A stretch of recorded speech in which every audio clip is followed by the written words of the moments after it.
10 nama ini dipilih berdasarkan peranan besar mereka dalam politik dan strategi, juga kemampuan dalam menghadapi tipu daya musuh yang mengancam dan menipu.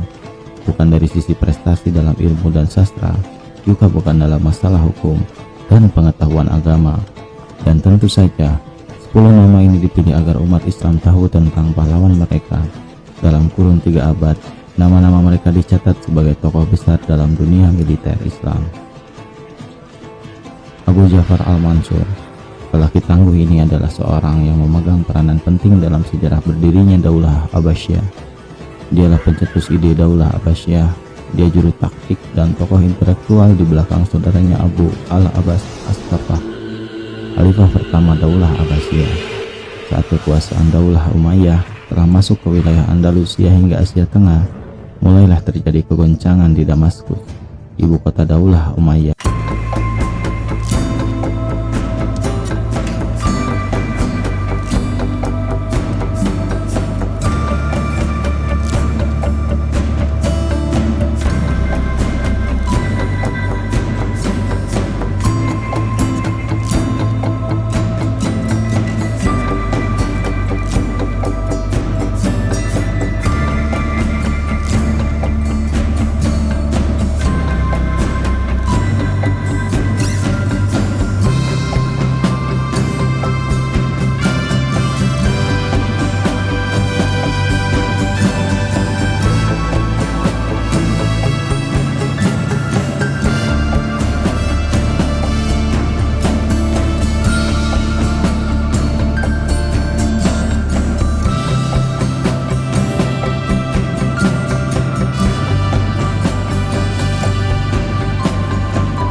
Garis batas wilayah kekuasaan dinasti Saljuk, orang-orang Turki meluas dalam sangat pesat, mulai dari Asia Tengah hingga ibu kota Daulah Abbasiyah di Baghdad. Kekuatan dinasti ini terus tumbuh hingga ia menjadi penguasa seluruh wilayah Islam. Dinasti ini menguasai orang-orang Buawihi dan melindungi Abbasi, khususnya dari gangguan Syiah Fatimi, Daulah Ubadiyah, yang menyebarkan ideologi Syiah Ismaili. Di balik kerajaan dinasti Saljuk ada nama Alip Arslan. Sebagai tokoh utamanya, orang-orang Turki patut berbangga karena lahir seorang Alip Arslan di tengah-tengah mereka.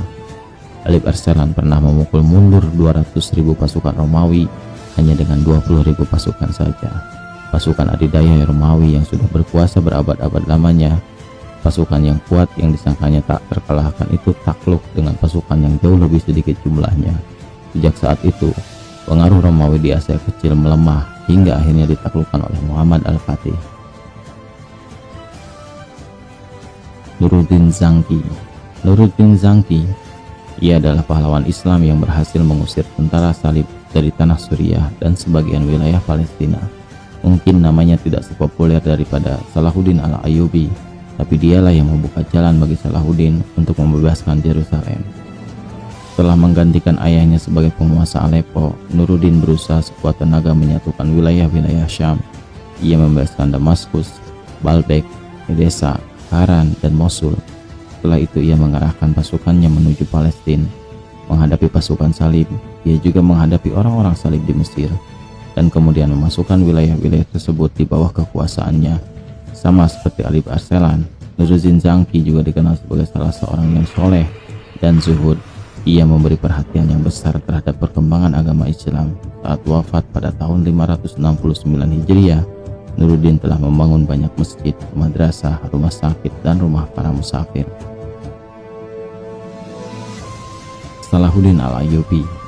Salahuddin Al-Ayyubi adalah penerus perjuangan Nuruddin Zangki. Dilahirkan dari suku Kurdi, Salahuddin tumbuh besar di wilayah Syam karena ayahnya pindah ke Aleppo. Membantu perjuangan Imanuddin Zangki, ayah dari Nuruddin Zangki. Di Aleppo, Salahuddin kecil mempelajari agama dan kemiliteran.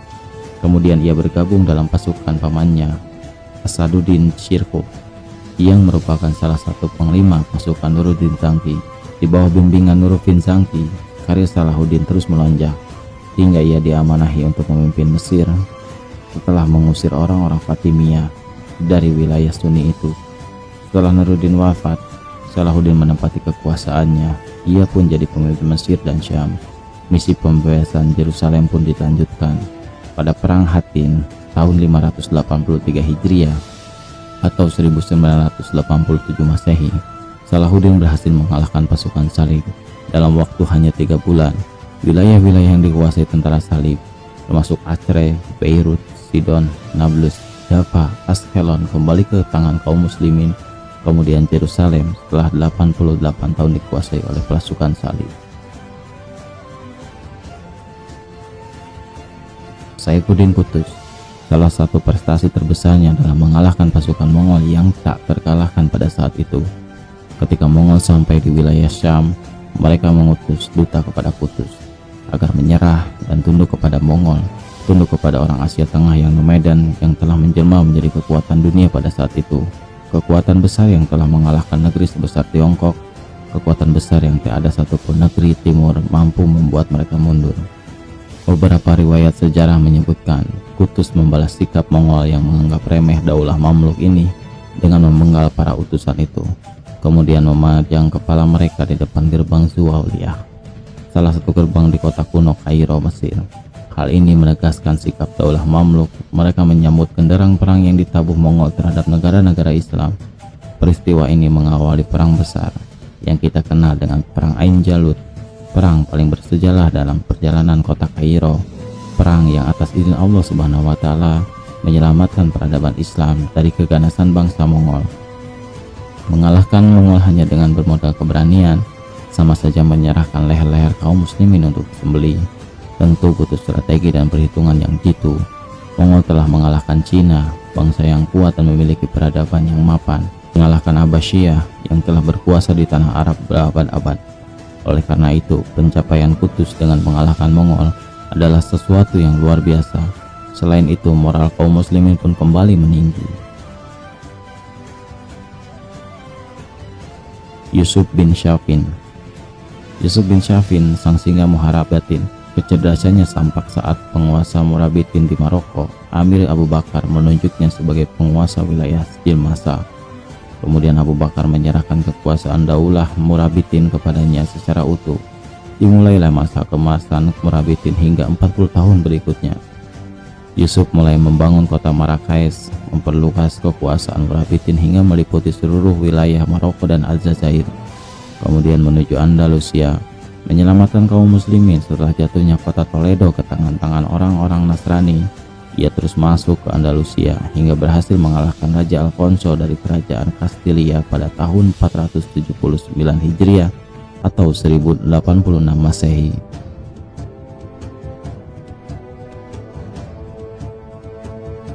Muhammad Al-Fatih. Muhammad Al-Fatih adalah seorang pemimpin Daulah Utsmani yang sangat dikenal. Ia memegang kekuasaan Utsmani pada tahun 855 Hijriah dan berhasil menaklukkan Konstantinopel pada tahun 857 Hijriah. Ia memerintahkan kerajaan ini selama kurang lebih 30 tahun. Selain digelari dengan Al-Fatih, ia juga disebut dengan Kaisar Romawi karena mewarisi kerajaan Romawi Bizantium. Ia juga dikenal dengan Tuan Dua Benua dan Dua Lautan karena menguasai Anatolia dan Balkan serta merajai Laut Aegea dan Laut Hitam. Masa pemerintahan Muhammad Al-Fatih dikenal dengan masa reformasi Daulah Utsmani. Ia membuat tata aturan yang berlaku merata di wilayah kekuasaannya.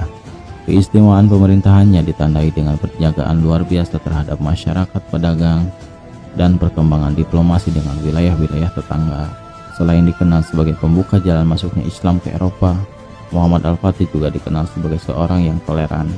Semua lapisan masyarakat Istanbul mengetahui hal itu.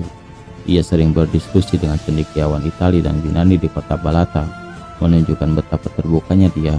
Dalam pemerintahannya, gereja Kristen Ortodoks di Turki tetap berjalan normal seperti sebelumnya hingga ditutup pada masa pemerintahan Turki modern di abad ke-20. Sultan Salim I. Hanya 8 tahun saja Sultan Salim I memerintahkan Daulah Utsmani. Namun pencapaiannya begitu luar biasa. Mesir, Suriah, dan Hijaz menjadi bagian dari Utsmani. Inilah kali pertama Daulah Utsmani menjadi penguasa wilayah bumi terbesar. Pada masa pemerintahan Sultan Salim I, muncul ancaman di wilayah timur di kerajaan Syiah Safawi di Iran. Orang-orang Persia itu mulai mengancam Anatolia. Terjadilah pertempuran melawan Syiah Safawi di perbatasan timur Utsmani di Sungai Efrat pada tahun 920 Hijriah. Dari peperangan tersebut, wilayah Turkmenistan dan Kurdistan menjadi bagian dari Utsmani. Pada tahun 922 dan 923 Hijriah, wilayah Mesir dan Syam menjadi wilayah Utsmani. Kemudian Syarif Makkah menyerahkan kekuasaannya atas Makkah dan Madinah kepada Sultan Salim I di Kairo. Sultan Sulaiman Al-Kanuni. Setelah Sultan Salim wafat, kekuasaan Utsmani dipegang oleh anaknya Sulaiman Al-Kanuni. Sultan Sulaiman mengikuti kebijakan pendahulunya dalam kemiliteran. Namun di masa pemerintahannya, hukum kebudayaan dan tata kota lebih tersusun rapi. Oleh karena itu, masa pemerintahannya terkenal dengan puncak kejayaan peradaban Utsmani. Pada masa Sultan Sulaiman, wilayah Beograd, ibu kota Serbia sekarang, Rhodes atau Hungaria, dan Wina, ibu kota Austria, menjadi wilayah Turki Utsmani. Sultan Sulaiman melakukan aktivitas militer besar-besaran sebanyak 3 kali menghadapi Daulah Safawi yang berpaham Syiah. Di masa ini muncul juga seorang pemimpin angkatan laut Utsmani yang sangat terkenal, Khairuddin Barbarossa. Barbarossa adalah panglima angkatan laut terbaik dalam sejarah Islam. Jasanya sangat besar dalam menjaga laut Mediterania, pantai Yunani, Venice di kota Italia, dan Spanyol.